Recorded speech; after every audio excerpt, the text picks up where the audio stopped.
부활신앙 다섯 번째, 부활신앙 위에 굳게 서자, 이런 내용의 말씀을 나누려고 합니다. 1992년도 내내 시끄러웠고, 그 실제로 사회가 시끄러운 것은 그 앞에 해부터 시끄러웠어요. 92년도 10월 28일에 주님 오셔서 제대로 예수 믿는 사람들 다 데려가신다. 그래서 이건 이제 시한부 종말론이라고 그러죠. 다미선교회라는 데서 이장님 목사라는 사람이 이 주장을 하기 시작하면서 아주 우리나라가 시끌시끌했습니다. 믿던 안 믿던 상관없이.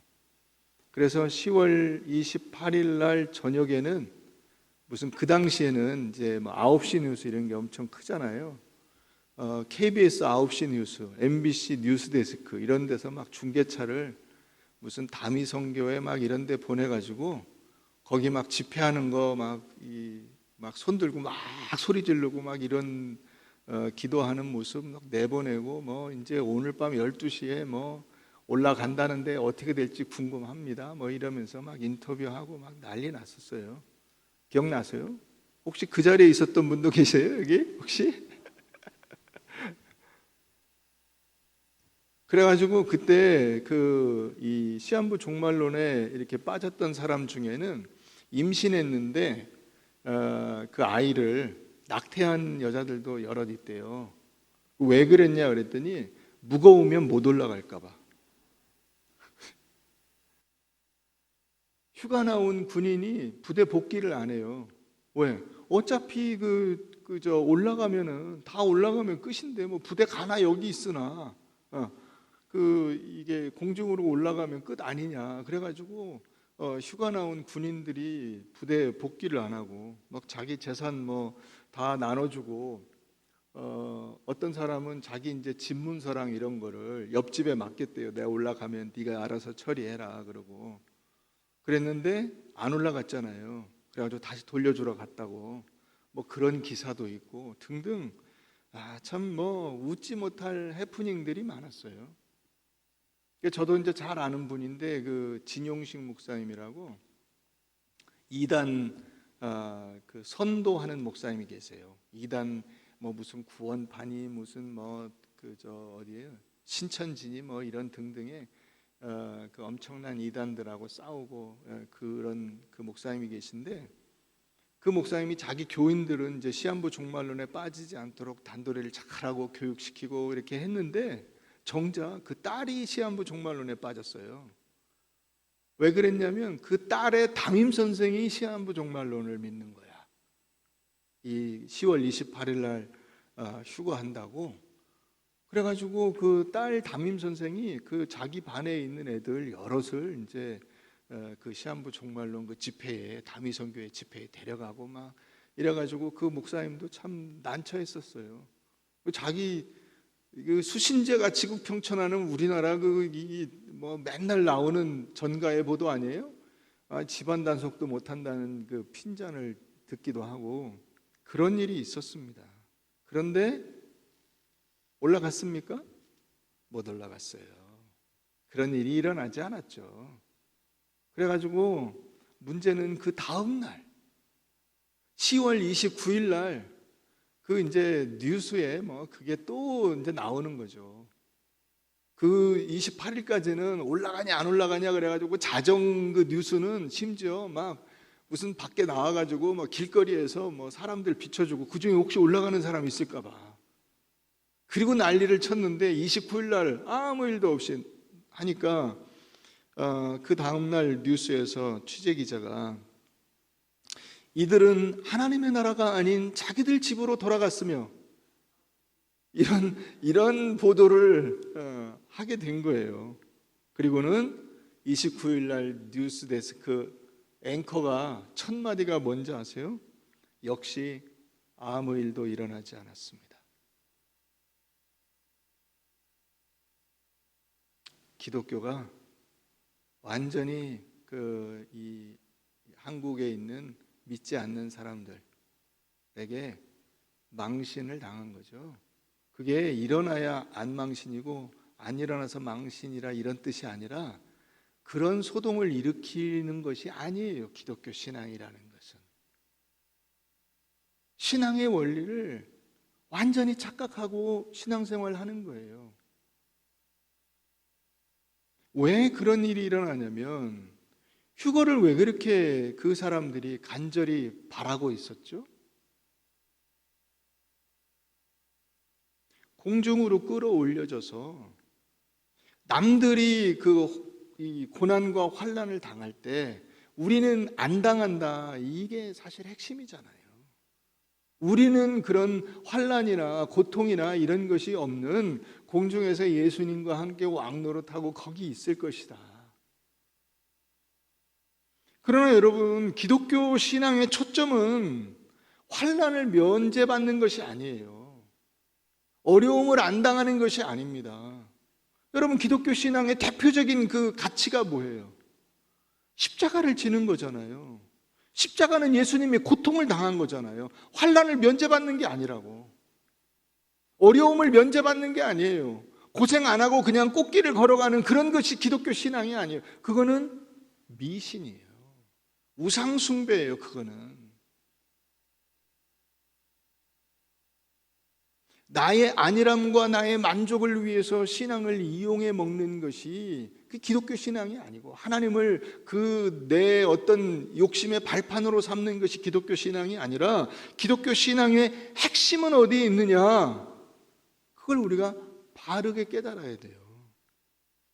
신앙을 발판 삼아서 신앙을 빙자해서 우리가 환난을 면제받고 우리는 편안하게 남은 인생을 살아간다. 이런 것은 신앙이 아닙니다.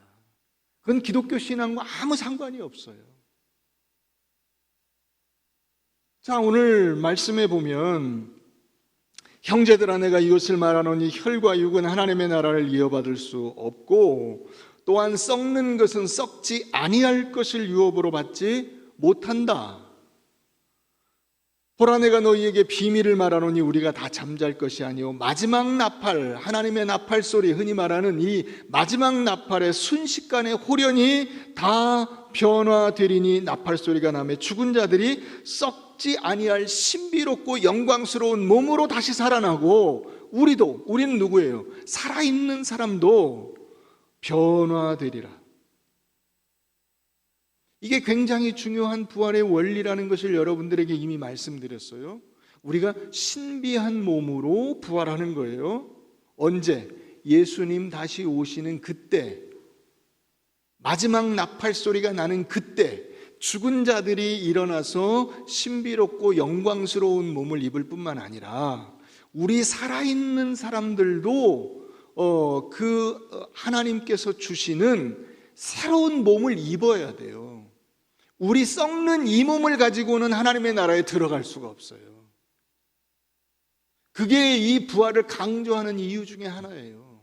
다시 말하면 우리가 지금 이 세상에 있는 현재의 몸과 현재의 상황을 그대로 가지고 주님 앞에 간다. 그것은 아니에요. 하나님께서 우리에게 베풀어 주시는 놀라운 은혜를 덧입는 것인데 그 덧입는 것이 이 부활의 몸을 입는 거예요. 그래서 죽은 자 부활하고 살아있는 자도 변화되는 거야. 그 죽은 자가 부활할 때 그 부활은 원래 있던 그 육신을 덧입는 것이 아니라 새로운 부활의 몸을 입는 것이고 우리도 그건 마찬가지예요. 그걸 지금 말하고 있는 거예요. 썩는 것은 썩지 아니할 것을 받을 수가 없어.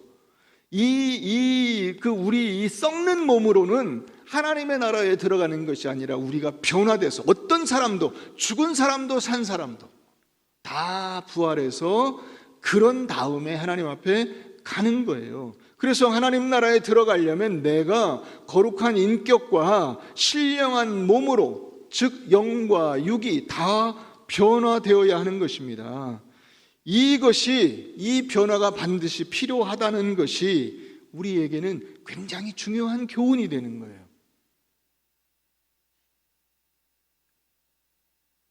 그때까지는 우리가 기다려야 돼요. 부활을 기다리고 이 세상의 삶을 살아야 돼요. 그걸 면제받고 때려치고 야 니들은 거기서 고생하고 있어라니 나는 간다, 이건 아니라고요. 그렇게 말씀하신 성경은 한 군데도 없어요. 성경은 어디에서든 우리에게 고난을 예고하고 있습니다. 그 고난을 면제받는 것이 기독교 신앙이 아니라 그 고난을 담당하는 거예요. 누구든지 나를 따르려거든 자기를 부인하고 자기 십자가를 지고 나를 따를 것이니라. 이게 예수님께서 말씀하신 기독교 신앙의 가장 기본적인 진리 중에 하나예요. 그런데 우리는 그것을 하지 않고 획 간다고 생각하는 거예요. 그래서 심지어는 그냥 그것도 아니면 저 하늘로 올라가는 거 아니면 기도원이라도 짐 싸가지고 가서 세상과 인연을 끊고 산다고 생각을 하는 거예요. 그게 기독교 신앙이 아니라고요. 그거는 누가 하는 거예요? 그 중들이 하는 거예요. 중들이 속세를 떠나서 절로 들어가는 거야. 기독교 신앙은 산에 있다가도 내려와야 돼. 내 삶의 현장으로 내려와야 돼. 중세의 수도원 운동이 잘못된 이유가 바로 거기 있어요. 수도원으로 짐 싸갖고 들어가서 거기서 세상과 인연을 끊고 혼자서 사는 게 아니라 이 교회 공동체 안으로 들어와서 여기서 치지고 볶고 싸우고 그러면서도 여기서 그 성품이 변화되어 하나님께서 내게 베푸신 은혜가 무엇인가를 깨달으면서 이 삶을 내가 살아내는 거예요. 자, 그러면 우리가 이 세상을 사는 것이 어떤 것이냐? 자, 우리 로마서 8장을 한번 가보십시다. 로마서 8장.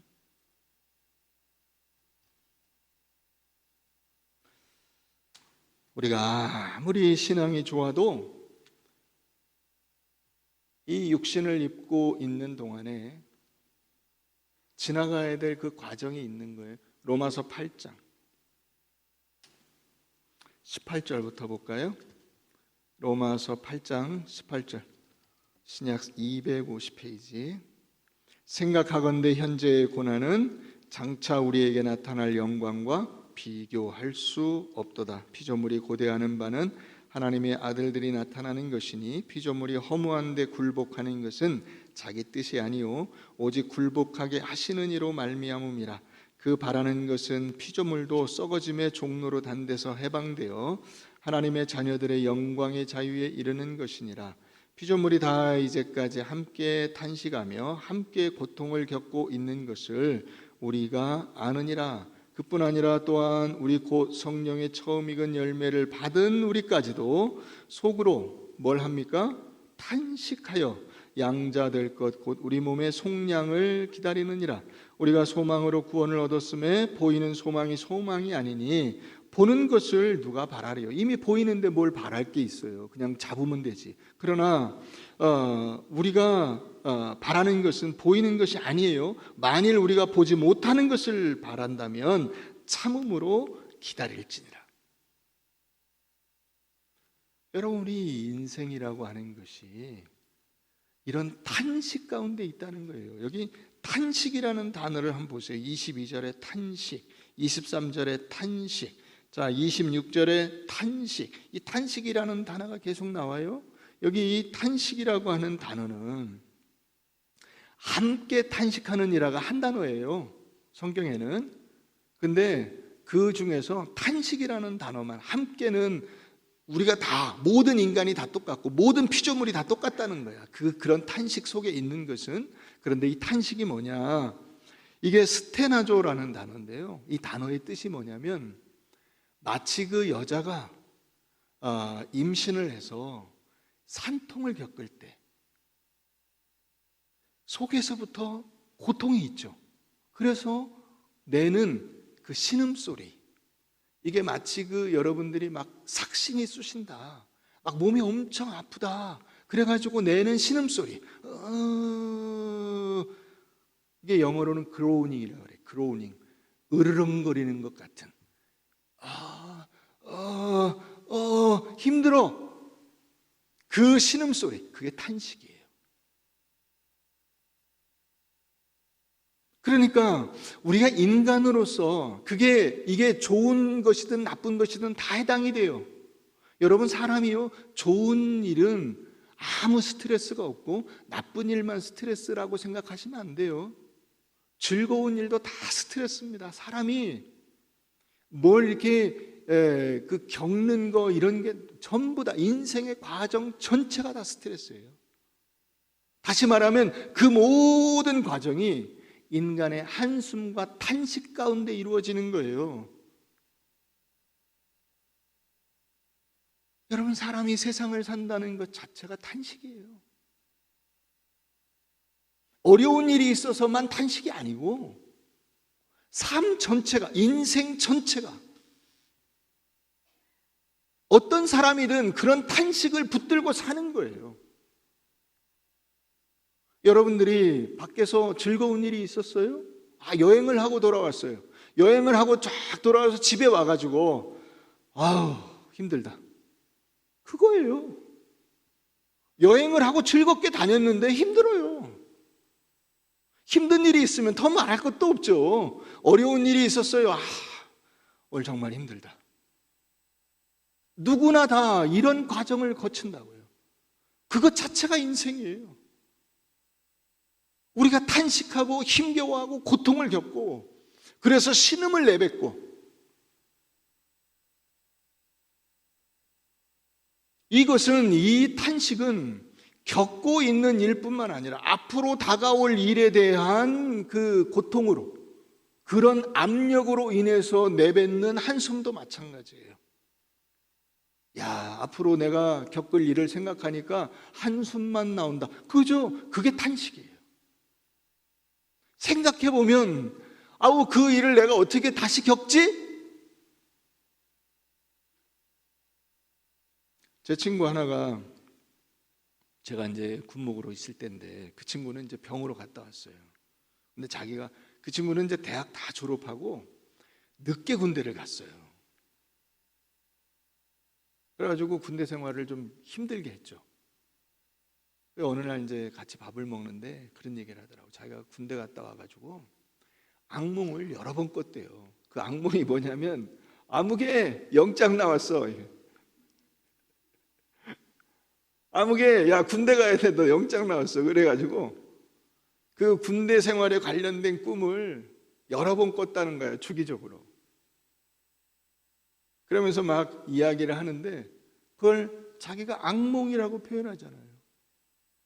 일어나서 식은땀을 줄줄 흘리는,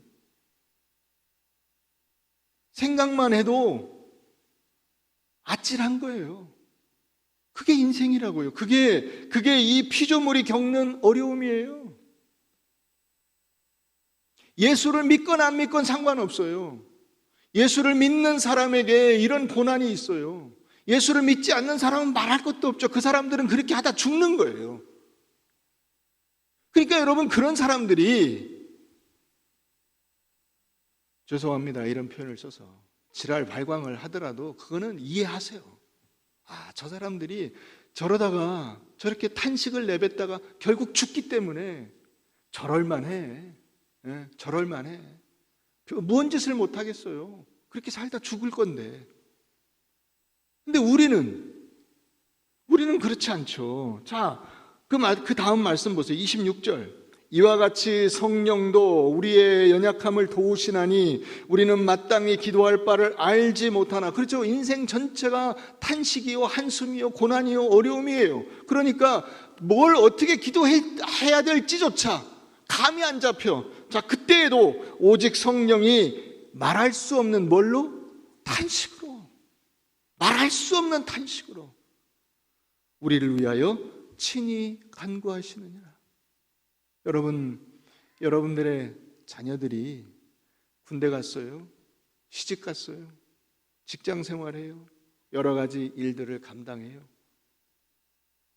안 봐도 다 보여요. 얼마나 고생하고 있을지, 그 일이 얼마나 만만치 않은 일인지, 그런 인생을 살아가는 것이 녹록지 않다는 것을 다 알고 있어요.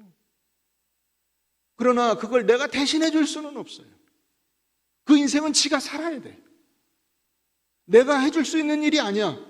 시험을 대신 봐줄 수 없고, 회사 생활을 대신해 줄 수 없고, 시집살이를 대신해 줄 수 없고, 부부간의 그 삶을 부모들이 가서 대신 살아줄 수가 없어요.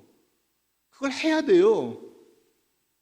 이혼하라 어쩌라 그런 얘기 하지 마세요. 그거 어차피 거쳐야 될 과정이에요. 군대 생활이 힘들어요. 그러면 야, 군대 때려치고 나와라. 그럴 수 있어요? 아니에요. 그걸 살아야 돼요. 그 과정을 거쳐야 된다고. 여러분들이 그런 혼수를 두지 마세요. 그 인생을 사는 것 자체가 탄식의 과정이에요. 인생 전체가 그래요. 근데 여러분들이 그런 안타까운 마음으로 어떻게 하시죠? 힘내라. 아들아, 딸아, 힘내라. 어렵지? 넌 잘할 수 있어. 내가 널 위해서 기도하고 있어. 잘할 수 있을 거야. 너는 그걸 잘할 수 있어. 그걸 하는 거죠. 성령께서 바로 그걸 하신다고요. 말할 수 없는 탄식으로. 우리는 탄식 정도밖에 할 수 없지만은 하나님의 성령께서는 우리를 이끌어 그 탄식이 기쁨이 되게 하시고, 그 탄식이 능력이 되게 하시고, 그 탄식으로 말미암아 새로운 길을 갈 수 있도록 길을 열어낼 수 있는 은혜를 베풀어 주시는 거예요. 그걸 성령께서 함께 하신다고요. 그러니까 마음을 살피시는 이가 성령의 생각을 아시나니 이는 성령이 하나님의 뜻대로 성도를 위하여 간구하심이거니와 이니라. 우리가 알거니와 하나님을 사랑하는 자 곧 그의 뜻대로 부르심을 입은 자들에게는 그래서 모든 것이 합력하여 선을 이룬다. 합력하여 선을 이루는 것은 뭐예요? 결국 부활의 자리에 서게 된다는 거예요. 그 모든 것이, 어떤 탄식도 결국은 탄식으로 끝나지 않고, 세상 사람들은 탄식으로 끝나죠. 세상 사람들은 죽음으로 끝나요. 세상 사람들은 그 울고 눈물 흘리고 그걸로 끝이에요. 그러나 예수를 믿는다는 것은, 하나님이 우리와 함께 하신다는 것은 그런 눈물로, 고통으로, 신음으로, 탄식으로 끝나지 않고 그것이 궁극적으로 하나님이 완성하실 그 완성의 자리에 우리를 세워내신다는 거예요.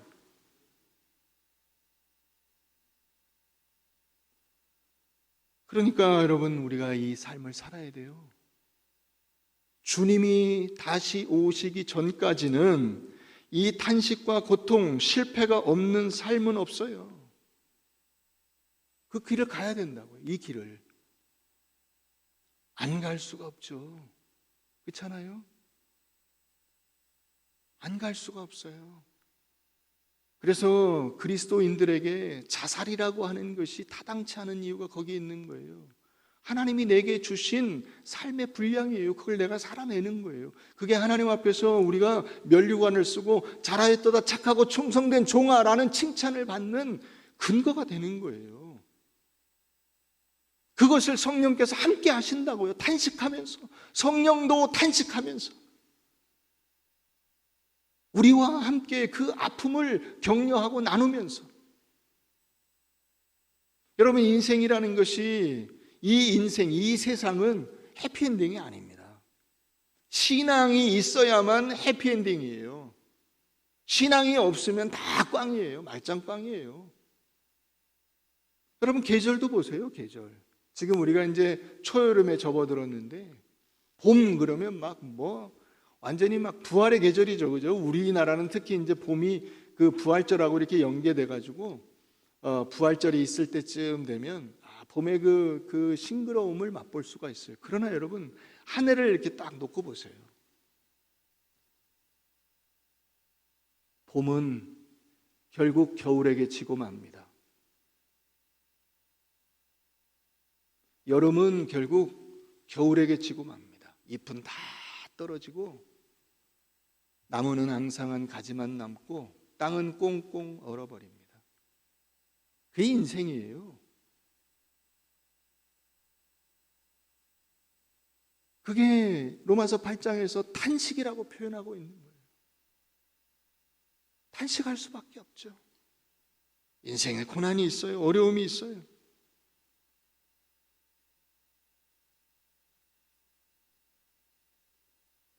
그러나 인간이 세월이 지나가면서 나아지느냐? 나아지질 못해요. 나아지질 못해요. 여러분들이 볼 때 여러분들의 자식들이 여러분들보다 훨씬 더 많이 배우고 잘 알고 열심히 하고 뭐든지 여러분들보다 낫다고 느껴지지만은 인간의 본성에서 볼 때 옛날 여러분들의 부모님이나 그 앞에 조상님들이나 여러분들이나 여러분들의 자식들이나 그 자식의 자식이나 다 똑같아요. 다 말 안 듣고 다 성격이 삐뚤어져 있고 다 지 욕심에 이끌려서 살고 갈수록 그런 게 더해져요. 이게 인간이 그의 삶을 통해서 내지르는 탄식이에요. 어떻게 보면 하나님의 성령의 역사하심이 없고는 이걸 이겨낼 방법이 없어요. 이걸 어떻게 이겨요? 이겨낼 실력이 없다고, 실력이. 여러분, 첫사랑이 왜 실패하냐? 첫사랑이 실패한 이유는 사랑을 이룰 능력이 없기 때문에 그런 거예요. 그 사랑을 이루어낼, 그것을 품어내서 그것으로 결실을 맺을 수 있도록 할 수 있는 능력이 없어요. 인간이 죄를 이기고 세상의 어려움들을 극복하면서 하나님 앞에 그 떳떳한 몸으로 갈 수 있는 실력이 없다고요. 그게 탄식이에요.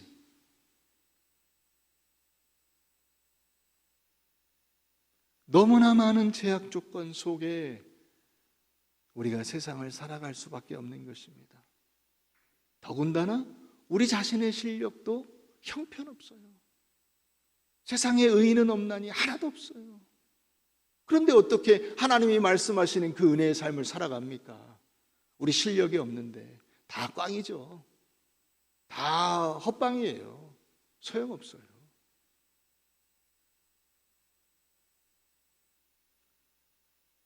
여러분, 최근에 몇 년 전인데 한국 기독교 언론 포럼이라는 기관에서 한국 기독교 사회의식 조사라는 것을 했어요. 여기서 그리스도인들을 대상으로 해서 주일 성수에 대한 설문을 했습니다. 그런데 그리스도인 학부모들 가운데 대충 한 절반 정도, 절반이 조금 안 돼요. 46.2%가 예배하고 학원 이 강의가 겹치면 학원을 보낸다, 이렇게 답변을 했어요. 근데 이 설문을 보면서 기분 나쁜, 참 답답한, 안타까운 그런 대목이 몇 개가 있어요. 먼저 뭐냐면 이 예배보다 학원을 보내겠다, 주일 성수 이게 할 수 없다, 희생하고 나는 애를 학원에 보낸다라고 하는 응답자 가운데서 중직자가, 집사나 권사나 장로나 그런 중직자가 57.4%, 평균보다 많아요. 46.4%가 평균인데 일반 성도는 53.5%예요. 근데 그러고 보니까 서리 집사가 제일 훌륭해. 서리 집사는 그렇게 하겠다는 사람이 3분의 1밖에 안 돼. 34.2%예요. 70%가 주일날 교회를 데리고 오겠다는 거야. 여러분, 그러면 생각해 보세요. 중직자일수록, 그게 보니까 여자일수록, 소득 수준이 높을수록 교회 대신에 학원을 보낸다고 답한 경우가 많았어요. 그래서 여자들은 60.6%가, 그 다음에 소득이 높은 계층에서 71.2%가 교회 안 보내고 학원 보낸다 그랬어요. 여러분, 그 사람들을 여러분들이 손가락질 할 수 있습니까? 뭘 기대하고 있는 거죠? 그 사람들은 세상을 기대하고 있는 거죠. 좋은 학교 가야, 좋은 직장 가고, 좋은 직장 가야 너 편하게 산다, 이거잖아요. 하나님은 상관없어. 하나님은 껍데기야. 세상이 알맹이야. 세상을 잡아야지. 세상이 너한테 알짜야. 그걸 가르치는 거잖아요. 그걸 자기 삶을 통해서. 자기는 교회 오면서도 마음속에는 뭐가 있어요? 세상에서 잘 돼야 돼. 세상에서 잘 나가야 돼. 세상에서 높은 자리에 올라가야 돼. 이게 마음속에 있는 거예요. 그걸 신앙이라고 가지고 있는 거예요. 여러분, 그러니까 여러분들의 자식들이 어디가 있어요? 여러분들의 자식들이 세상을 떠돌고 있고, 여기에는 여러분들의 자식대의 사람들은 다 안 믿는 사람들 자식들이 와 있어요.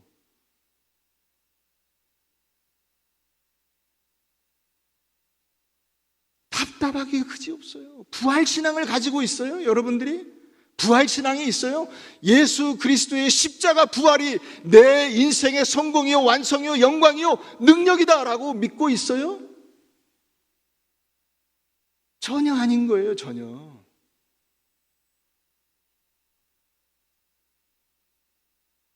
여러분, 학원에서 여기 지금 이 분당에 기독교인 비율이 상당히 높아요, 다른 지역보다.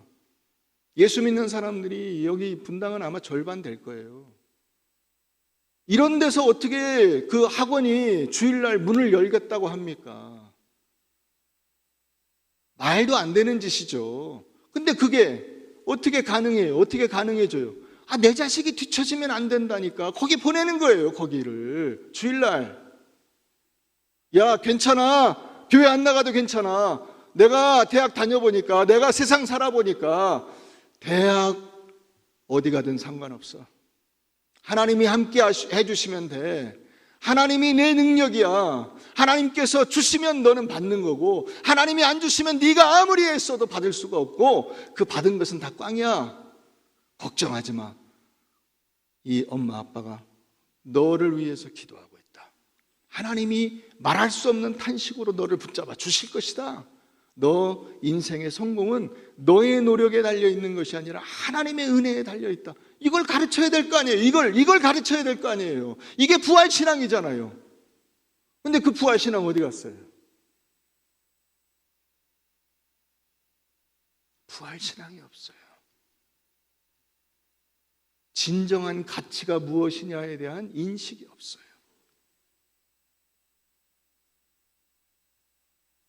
결정적인 순간에는 하나님을 외면하고, 하나님은 적당히 때우고 세상을 선택하라고 여러분들이 여러분들의 삶을 통해서 가르친 거예요. 너 예수 믿는 사람이야. 예수 믿는 것이 세상에서 가장 위대하고 가장 영광스럽고 명예로운 거야. 예수 믿는 것 때문에 혹시 세상에 어려움이 있더라도 걱정하지 마. 예수 믿는 건 세상의 고통을 면하는 것은 아니야. 세상에 즐거움이 오는 것은 아니야. 그러나 예수 그리스도가 네 인생의 해답이야. 이걸 이야기해 줘야 되잖아요. 이걸. 여러분들이 그걸 믿는다는 거 아니에요. 내가 그걸 믿는다고 고백하면 그걸 여러분들의 삶으로 아이들에게 가르쳐 줘야 되잖아요.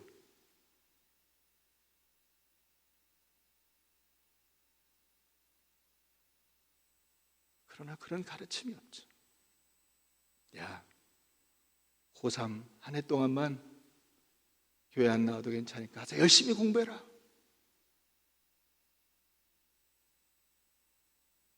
그게 나중에 어떻게 되죠? 대학 가면 교회 안 나와요. 우리 교회 청년부 가보세요. 엄마 아빠 예수 믿는 사람들이 몇이나 되나?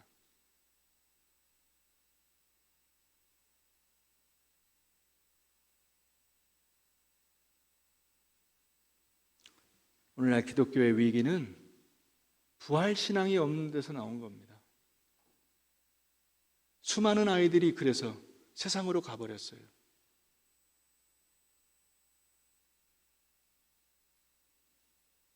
우리 고린도후서 4장을 한번 가보겠습니다.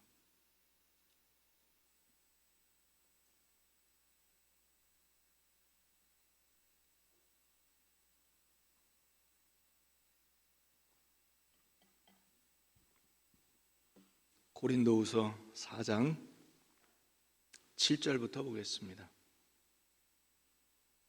우리가 이 보배를 질그릇에 가졌으니 이는 심히 큰 능력은 하나님께 있고 우리에게 있지 아니함을 알게 하려 함이라. 우리가 사방으로 우겨쌈을 당하여도 쌓이지 아니하며 답답한 일을 당하여도 낙심하지 아니하며 박해를 받아도 버림받지 아니하며 거꾸러뜨림을 당하여도 망하지 아니하고 우리가 항상 예수의 죽음을 몸에 짊어짐은 예수의 생명이 또한 우리 몸에 나타나게 하려 함이라. 우리 살아있는 자가 항상 예수를 위하여 죽음에 넘겨짐은 예수의 생명이 또한 우리 죽을 육체에 나타나게 하려 함이라. 그런즉 사망은 우리 안에서 역사하고 생명은 너희 안에서 역사하느니라. 기록된 바 내가 믿었으므로 말하였다 한 것 같이 우리가 같은 믿음의 마음을 가졌으니 우리도 믿었으므로 또한 말하노라. 주 예수를 다시 살리시니가 예수와 함께 우리도 다시 살리사 너희와 함께 그 앞에 서게 하실 줄을 아노라. 여러분, 우리가 이 세상을 살아갈 때에 사방으로 우겨싸움을 당하고 답답한 일을 당하고 박해를 받고 거꾸러뜨림을 당할 수 있어요. 그런데 거기에 휩쓸리지 않고 흔들리지 않는다 이거죠. 그 휩쓸리지 않고 흔들리지 않고 낙심하지 않는 이유가 뭐냐? 예수 그리스도의 그 죽으심과 부활을 경험하는 그것을 붙잡은 부활신앙이 있기 때문이다. 이 얘기를 하고 있는 거예요. 부활신앙. 그래서 우리가 예수의 죽음을 몸에 짊어진대요. 왜요? 내가 내 죽음의 문제를 해결할 수 없기 때문에 내 힘으로 내 능력으로는 내 죽음의 문제를, 세상의 죽음의 문제를, 죄의 문제를 해결할 능력이 없어요. 그래서 예수 그리스도의 죽음의 그 능력을 힘입는 거예요. 그런데 예수 그리스도께서 나와 함께 죽으시고 그리스도께서 나와 함께 살아나심으로 어떻게 되죠? 예수의 생명이 또한 우리 죽을 육체에 나타나게 되는 거예요. 자, 그래서 14절 한번 같이 읽어봅니다. 시작. 주 예수를 다시 살리시니가 예수와 함께 우리도 다시 살리사 너희와 함께 그 앞에 서게 하실 줄을 아노라. 여러분, 이게 부활의 신앙이에요. 부활의 신앙. 여러분, 내가 세상을 살아가는 것이 힘겨운 일입니다. 탄식이 있어요. 아무리 잘 살아도 탄식이고 못 살아도 탄식이에요. 인생 전체가 탄식의 과정이에요.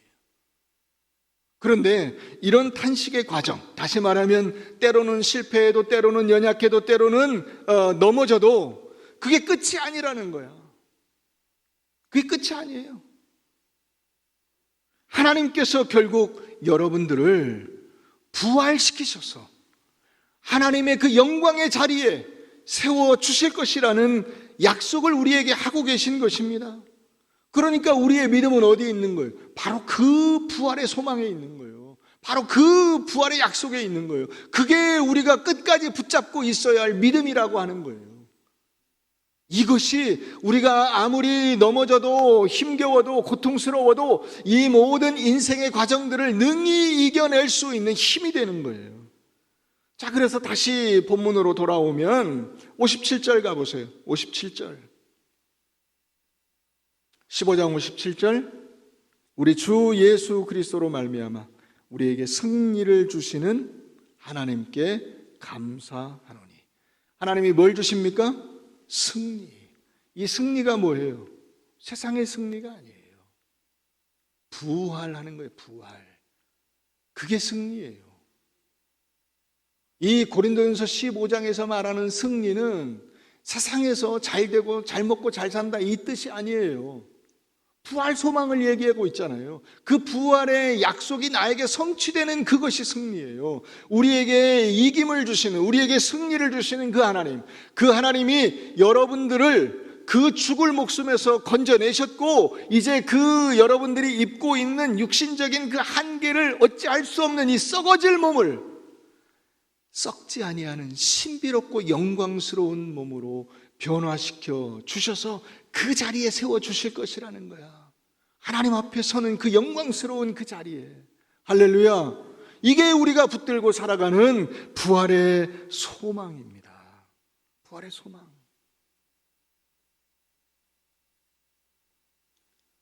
자, 고린도전서 15장 이 50절을 넘어가면 흔히 58절로 가요. 무턱대고 58절로 가요.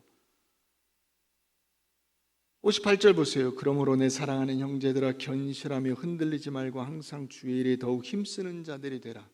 명령하시죠. 명령. 이건 명령형입니다. 왜 명령을 하셨을까요?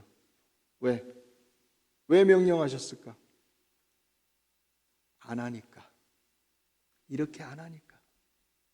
견실하며 흔들리지 않고 주의 일에 힘쓰는 삶으로 가지 않고 세상과 타협해버리니까 그냥 저 공중으로 쓱 올라가서 이 세상의 모든 어려움과 고난을 내가 확 피해버리겠다, 아니면 돈 많이 벌어서 나 떵떵거리고 신앙과 상관없이 내가 살겠다, 신앙은 취미생활로 하겠다, 이렇게 타협해버리니까 그게 우상숭배잖아요. 내 신앙을 타협하는 게 우상숭배예요. 내 현실에서 하나님의 말씀으로 현실과 부딪히는 것을 믿음이라고 하는 거예요. 이걸 안 하기 때문에 이 명령을 주신 거예요. 그러므로 내 사랑하는 형제들아, 견실하며 흔들리지 말고 항상 주의 일에 더욱 힘써. 왜? 너희의 그 열심, 너희의 그 탄식, 그 아픔, 고통, 그것을 견뎌내는 하는 이 신음소리 내는 그 모든 고생들이 헛되지 않아. 사랑하는 성도 여러분, 그게 헛되지 않아요.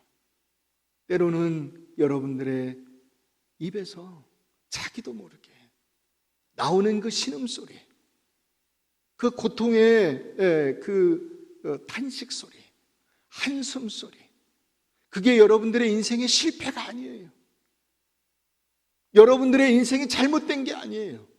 우리가 살아가는 인생 전체가 그 과정이에요. 거기서 하나님이 우리를 건져내 주셨을 뿐만 아니라 지금 아직 그 자리에 도달하지 못한 것 뿐이지 우리에게는 그것이 예정되어 있어요. 그래서 이 말은 이런 거예요. 여러분들이 어디 갈 때 애들이 뒤에서 자꾸 물어봅니다. 아직 멀었어? 왜 이렇게 오래 타고 가? 차가 왜 이렇게 지루해? 아직 멀었어? 뭐라 그러죠? 다 왔어. 조금만 가면 돼. 다 왔어요. 힘내세요.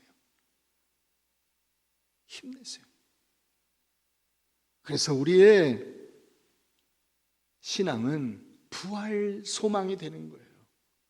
나를 건져주시고 나를 그 영광스러운 자리에 세워주실 하나님, 그 하나님이 나의 능력이요, 나의 힘이요, 나의 권세요.